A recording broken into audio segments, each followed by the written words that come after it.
This is the Unstarving Musicians Podcast. The podcast features conversations with musicians and music industry professionals, all intended to help musicians be better at marketing, business, the creative process, and all the other things that empower us to do more of what we love, make music.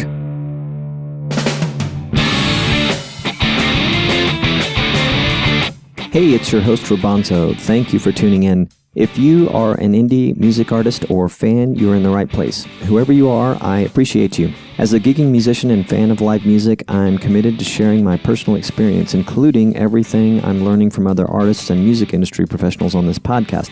If you'd like to be privy to all of my learnings, pop over to unstarvingmusician.com and join the community. You'll get an email from me, usually weekly, with tips, insights, and secrets intended to make your music journey a little better and brighter. I'll never send you anything spammy, and you can unsubscribe at any time.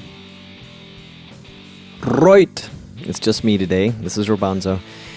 Today would be the day that there's some sort of remodeling work going on next door to my studio, so hopefully this goes okay.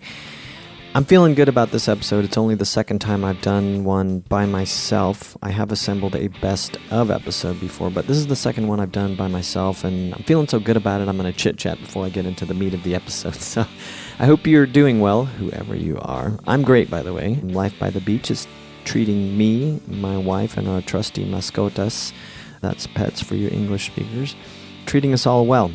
One thing I want to tell you about, which has nothing to do with beach life, is that I found on Spotify last night, while rehearsing for an upcoming gig I have here with a well-known Panamanian-born guitarist by the name of John Kiko Carney. I should have gotten all the details here for you. Actually, I can rattle them off. I'll maybe rattle them off later for a little self-promotion. But anyway, I'm rehearsing. I'm playing some percussion for this gig, and I'm using Spotify playlists to go through some tunes that I need to know. John does a number of covers and has some original material that we do as well. But I ran across a guitarist, and predominantly instrumentalist guitarist named Craig Chaquico.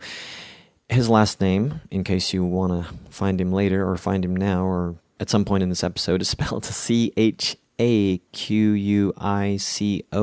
This was interesting and a pleasant surprise to me that I found Craig Chaquico because many, many years ago, I saw him playing in a Las Vegas venue. He was playing lead guitar for the Jefferson Starship, which at that time featured Grace Slick and...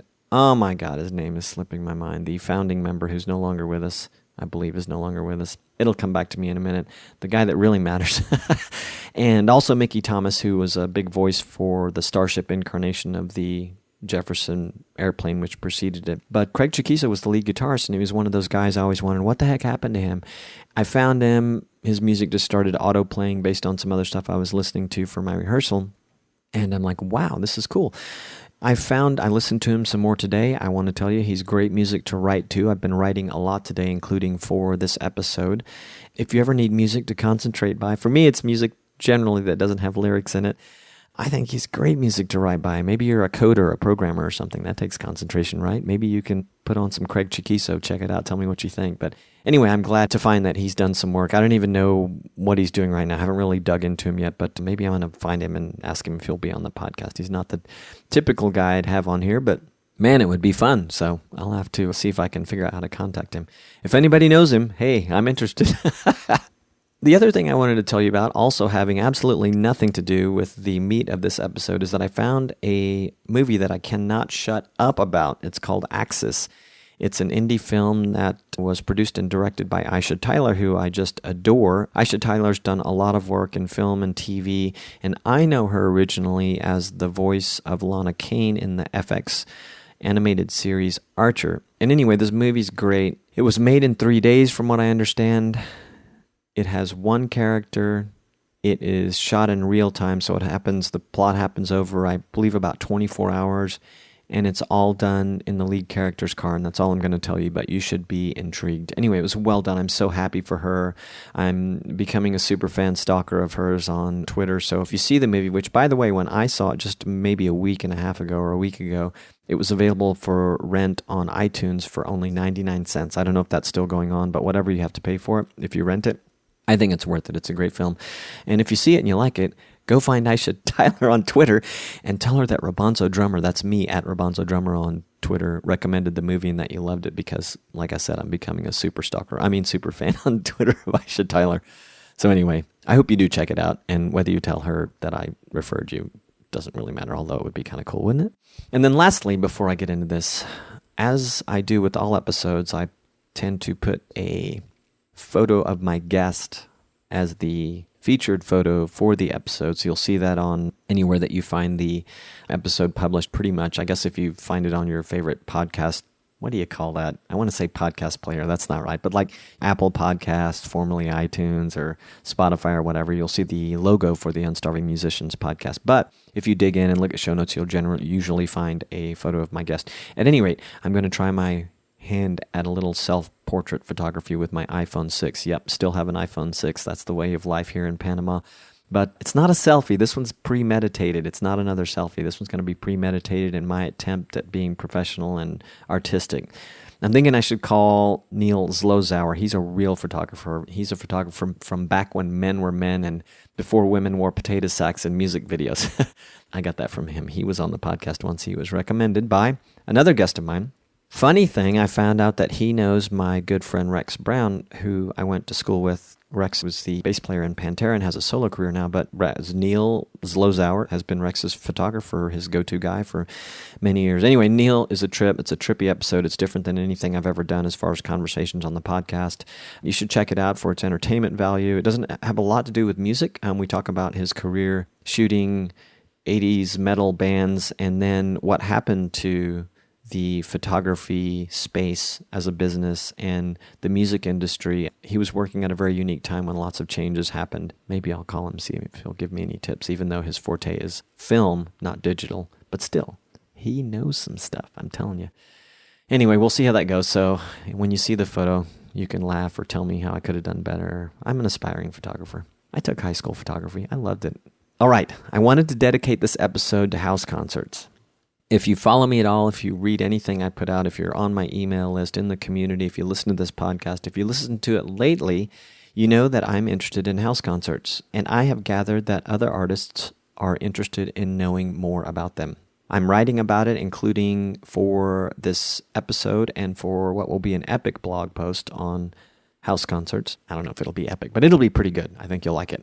And I've discussed the subject of house concerts in 3 or more interview episodes on this podcast, one of which was dedicated to house concerts. And I'm hoping to do at least one more interview episode that is dedicated to the subject of house concerts. Although I say that, the person who I'm going to mention in a minute, I don't know that I'll dedicate the whole thing to house concerts, but she is an authority in my mind. She's an authority in a lot of people's minds on it, but she has other stuff to talk about. She's also a music artist, and I know I'm going to want to talk to her about what she has going on, music and her body of work, but I'm sure we'll talk about house concerts. And on top of all that, I'm making plans to get involved in house concerts here in Panama and perhaps elsewhere, both as a host and as an artiste, a performer. Yep, that's right.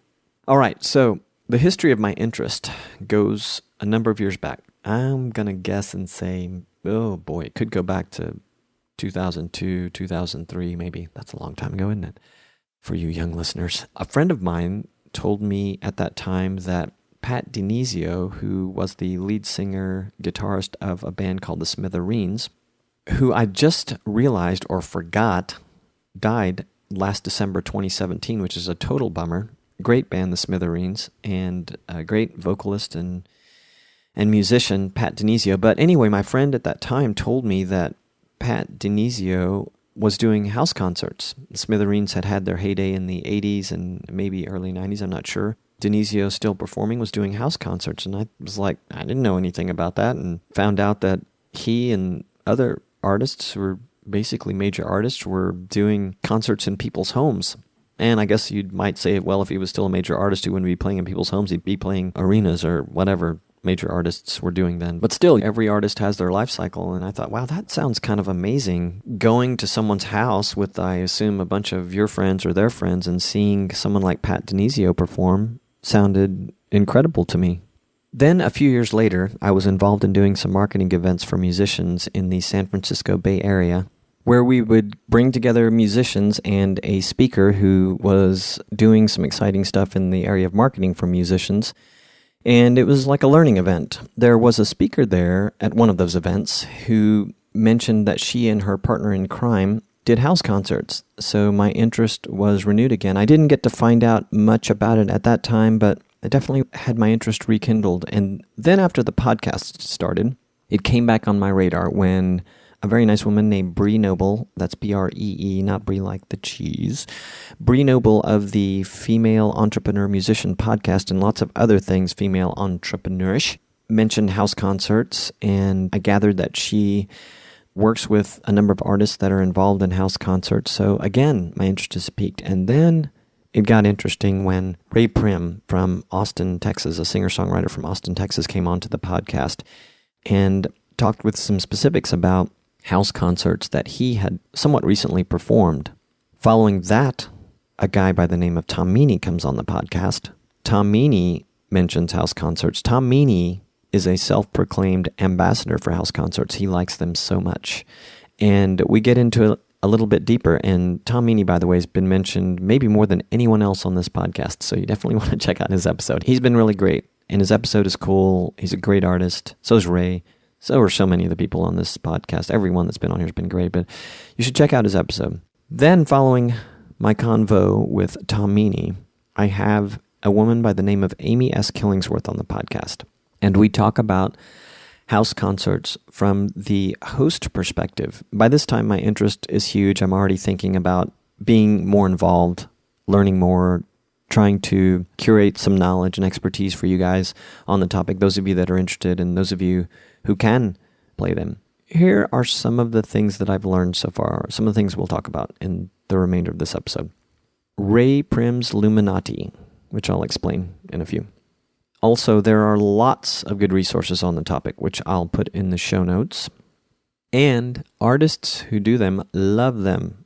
They love them for the appreciation, the music appreciation, the friendships, the audience growth potential, and of course, the pay.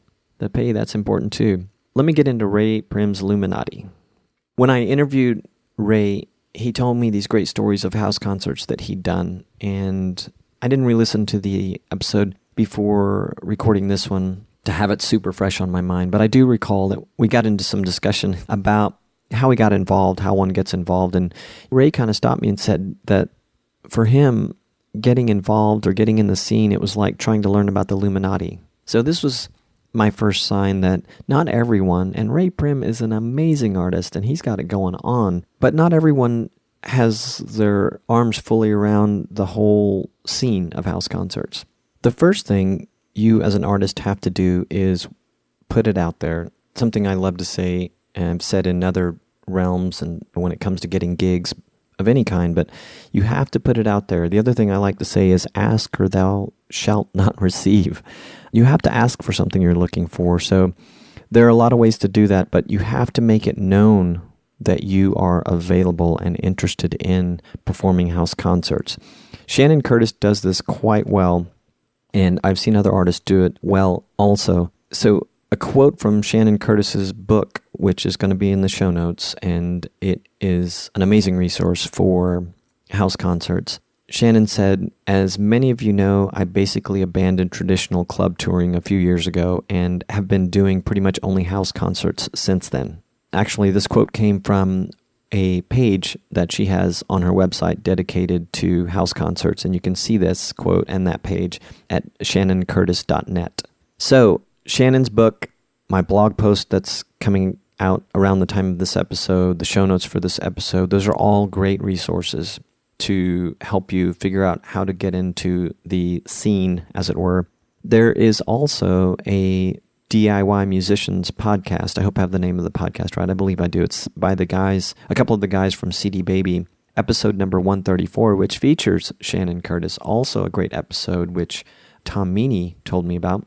And then my episode with Amy S. Killingsworth. Again, you can go to unstarvingmusician.com and search Amy Killingsworth, or go to the podcast page and she'll come up pretty quick there. That is a good resource. Amy gives the host perspective, which is Really good stuff. Not just if you're a host. If you're an artist, you want to hear what she has to say. And, oh yeah, there's Google. I was kind of curious where some of these things are ranking, and I realized, well, there's a lot of stuff here on house concerts. A lot of that stuff, or some of that stuff, is our house concert networks, which I'll touch on in a moment. But back to Ray's Illuminati, it's not necessarily easy to become part of the culture or the scene, which is probably why Shannon Curtis has created her own tribe and her own network around the house concert scene. And she talks about how to do that. I'm going to talk a little bit about how to do that in the blog post that I'm going to put forth. Her book does a really great job, though. So read my blog post, please, when it comes out. It will come out this week, but her book is a must-read, and I'll have it in the show notes. The title's kind of long, and it's not in front of me, but maybe I'll dig it up before we get started. In fact, I will. But it can be done. So hosts, people that are hosting house concerts, they are posting these private events on social, so you can find out where they're happening and who's producing them. And they want artists to do well.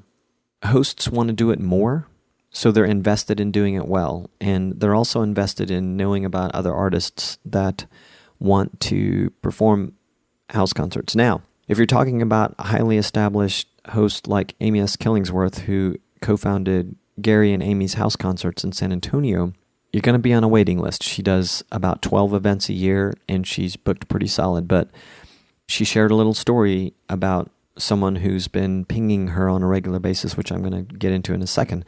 But you can find them. And if nothing else, attend a house concert in your area, or when you find one, attend one. Learn about it.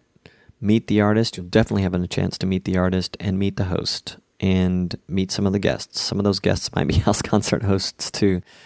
So there are ways to find out about it. You just really need to put yourself out there to do it. So Amy Killingsworth told a great story that I think is worth sharing here, and you can hear it in her words and in more detail in my episode with Amy.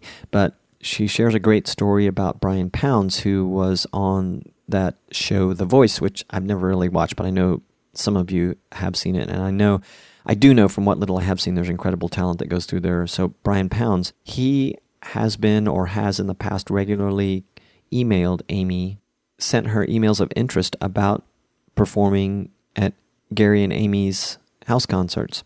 They were very nice, as Amy will say in my interview with her, and she would tell you in person. It's all about being nice. So any messages like that need to be thoughtful and personalized. If you send a not so thoughtful and generic template email to someone like Amy Killingsworth, guess where it's going to go? Yeah, it's got to be well thought out. And there are networks, which I mentioned, house concert networks for bringing together both artists and hosts and fans. But I don't know a lot about them, but I'm guessing it's a mixed bag. So I know that as an artist, in many cases, maybe most or all, I'll just say in some cases you need to be a paid subscriber to those sites to be on their list. And anyway, I think it's a mixed bag. I'm going to go out on a limb and say that the best way to do it is to do your own networking, build your own network, or find your own network, find your own tribe, and do it through relationships. And then finally, think about being a host. I heard Ray Prim actually brought this up. I haven't been to Ray Prim's home. I'm going to get to meet him in person in September, I believe. Yeah, I'm going to make a short trip through Austin, and I should be able to meet Ray in person, which is going to be exciting. I don't think I'm going to have time to go to his home, and I don't know if he wants me in his home. But so Ray's place, he shares with me, is not really conducive to doing house concerts. I guess it just doesn't have the right layout, or maybe he's in an apartment or a condo or something. I don't know. But he said if he had the right place, he would do them himself. How cool would it be? He said, I'd hardly ever have to leave. I'm thinking he'd hardly, I'm trying to speak like Ray, although I can't. He's funny and he's very Ray. But I'm thinking he might not leave the house nearly as much because he would have fantastic music at his home. He would have a lot of friends there. He would get to perform on occasion, if not very often, in his own venue. So anyway, my point is, think about being a host. Think about bringing other bands into your own house concert venue if it's something that you have the means to do. Okay, so let me talk a little bit about challenges as a host. Amy Killingsworth told me that probably it was the first challenge that came to her mind when I asked about it. And she said is getting people to come. That may sound kind of funny because after I'm extolling the virtues of house concerts here, suddenly I'm saying that's a challenge to get people to come. Well, think about it for a minute. If you're Amy and you do these once a month, and she'd like to do them probably every weekend. She loves it so much. But I think initially the inclination, from what I've learned anyway, is to start with your inner circle. Makes sense. Start with your friends and your family as far as people who might be interested in attending one of these events. Well, life happens, as Amy says, and as I've experienced from being an event organizer myself, and people can't come every weekend or every month. Your friends and your family can't come to every event. Even the ones that absolutely love them and want to be a part of every one of them may not be able to come to every one. So I think her point was, or what I took away from that is that as a host, and artists need to think about this as well, really, but as a host, you have to be forever expanding your audience, your community, and your community as a host it's twofold. It's artists, but the one that you probably really have to focus on is the attendee community. So you want to constantly be growing that list of people who want to be part of that community. It's the same music artists, you know exactly what I'm talking about because we're all in the same game there, trying to grow our community of super fans or fans. And then some things that you need to know. Let me touch on those as a host or an attendee and a performer. A house concert, if you've never done one, or if you're thinking about doing one, but you're in the boat of not really knowing all that much about them, a house concert is a listening event. It's a listening room. It's not a party, and it is truly like a concert. It's a captivated audience who will be listening to you perform for about an hour or so. It's ideal for solo artists. It's ideal for duos. It's probably in many cases ideal for three pieces and maybe on occasion quartets. If you're in a dance band or a rock band that plays at substantial volumes, it's not really for that. But if you are in one of those regular gigs, I recommend, if you haven't done so already, I did the same thing myself probably around 2008 with a quartet that I was playing with, is take it acoustic. I don't mean like dump your fun-loving rock band or dance band that plays clubs and is a lot of fun, because I know that is. As someone who performs as a drummer, I love those kind of gigs, but especially when there's a great crowd, right? But it's not going to fly at a house concert, so spin off an acoustic scaled-back version. That might mean doing it with less members. It might mean doing it with one or two people out of a quartet or a five-piece that you're in and some other person. Whatever you got to do, I think it's worth it. I mean, when I did it, back in 2008, it was to deal with a changing landscape of club and restaurant bar venues and get into what I was anticipating was going to be a good market, which was wineries. So this was in the San Francisco Bay Area where winery tasting rooms are prevalent. And I was right, and it worked. And I got to do it for a lot of years, and a lot of other bands are doing it these days, wisely so. So anyway, that's my advice to you if you're in a band but you're a songwriter. Take it acoustic and learn about the house concert scene. The other thing you need to know, it's not a place for small children. This is a place for artists and audience to make a connection, and nothing will kill that quicker than a crying infant, and nothing can steal it quicker than a cute toddler. So it's really not a place for anyone who's not of the age that they can't hang out, be focused on something for an hour or more. And that's something in this case is a musical performance. So there's certainly an age cutoff. I'm not a parent. Those of you that are kind of know your kids and you know what the general age cutoff or something like that is, but it's not a place for small children. It's a place to connect as a performer with your audience and as an audience with a performer, and connect like you've never probably had an opportunity to do at any other kind of gig. It's a place where you as a performer can and should have merchandise, because you will sell if you have good merchandise. It is a donation-based event. This is how you make money. And this, like many, many other facets of house concerts, requires planning and forethought. There are a couple things on the donation aspect of it that I have found intriguing so far. In speaking to my friends Tom Meny and Ray Prim, I've gathered in the Texas, Austin, San Antonio area, and maybe a much wider area, and maybe in many, many parts of the country. I just haven't talked to enough artists yet, but that there's a recommended donation amount of $20, that's fairly common practice. But I love what Shannon Curtis says in her book, which I'll just call a no-ceiling approach.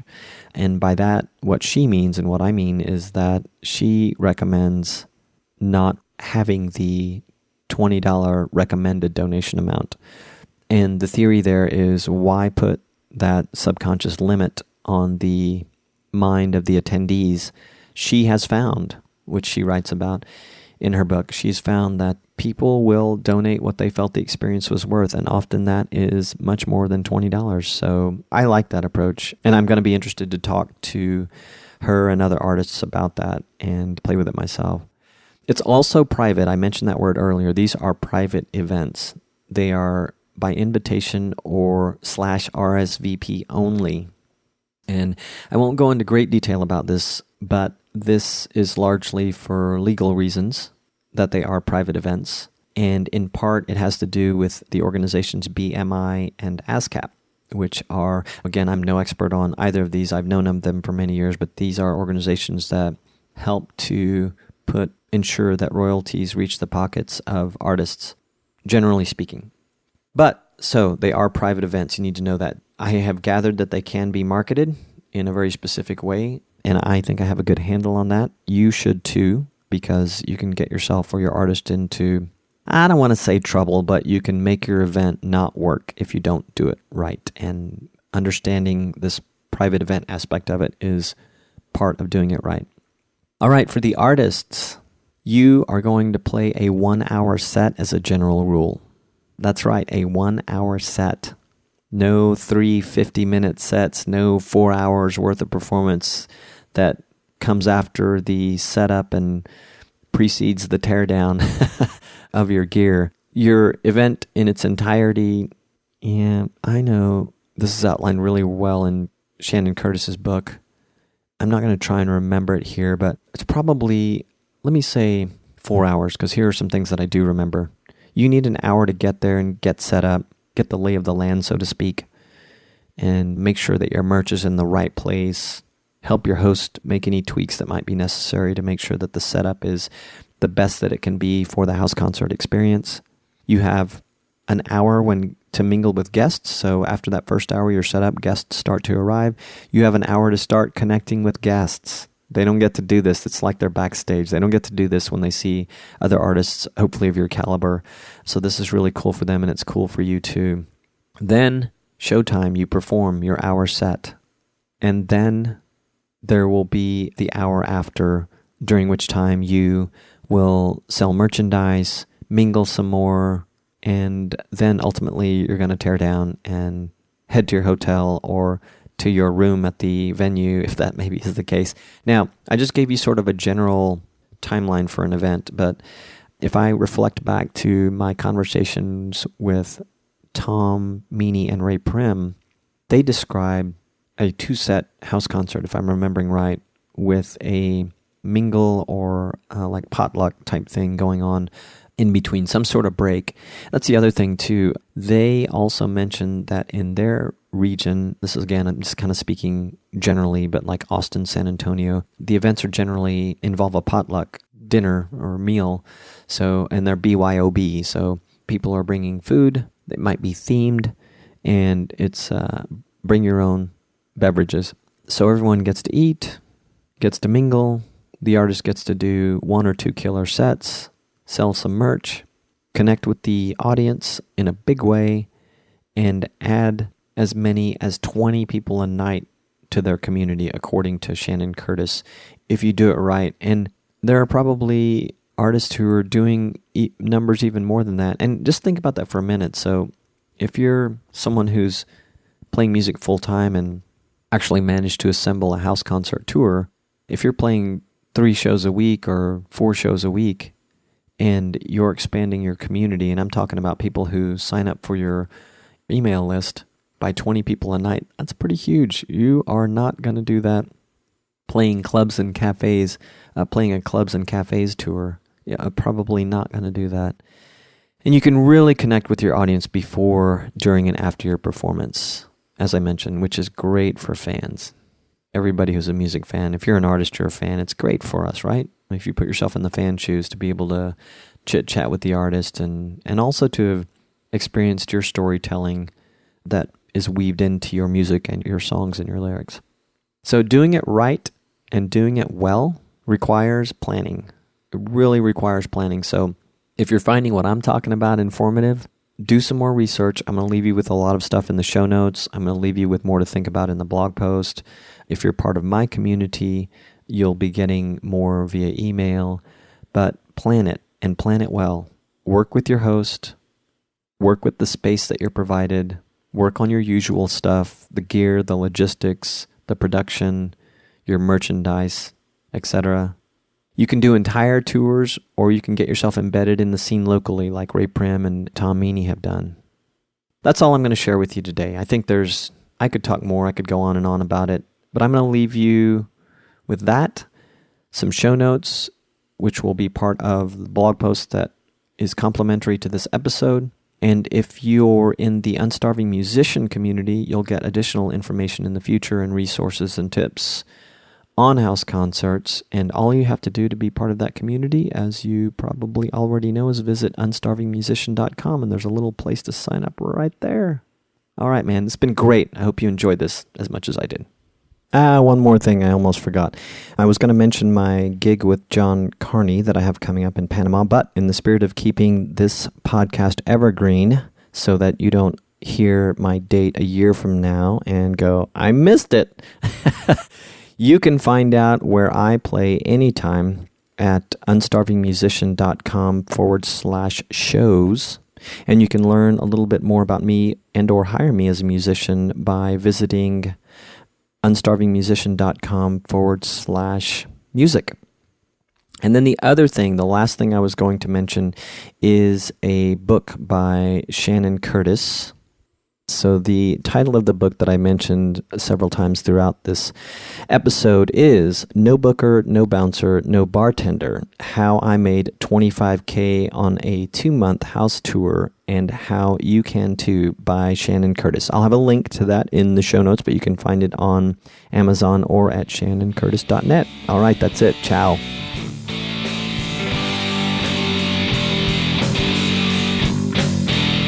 Hey, thanks again for listening. The Unstarving Musicians podcast is edited for sound and content quality by Juan Perez. The intro-outro track is Alarm Clocks, written and performed by Redwood. That's me on drums. Visit unstarvingmusician.com/podcast to find more episodes. And please consider supporting the podcast by subscribing on Apple Podcasts or wherever you get your favorites. This episode was powered by the Unstarving Musician's Guide to Getting Paid Gigs, How to Get Booked and Paid What You're Worth Over and Over Again. Available in paperback and for Kindle on Amazon. The ebook is now available on Apple Books, Kobo.com, and just about anywhere else that you might find ebooks. It's also available as a standalone podcast called the Unstarving Musician's Guide podcast. You can learn more about the book and companion podcast at unstarvingmusician.com/book. I'd love it if you picked up a copy, and I'd love it even more if you left a review on Amazon. With much gratitude, peace, love, and more cowbell.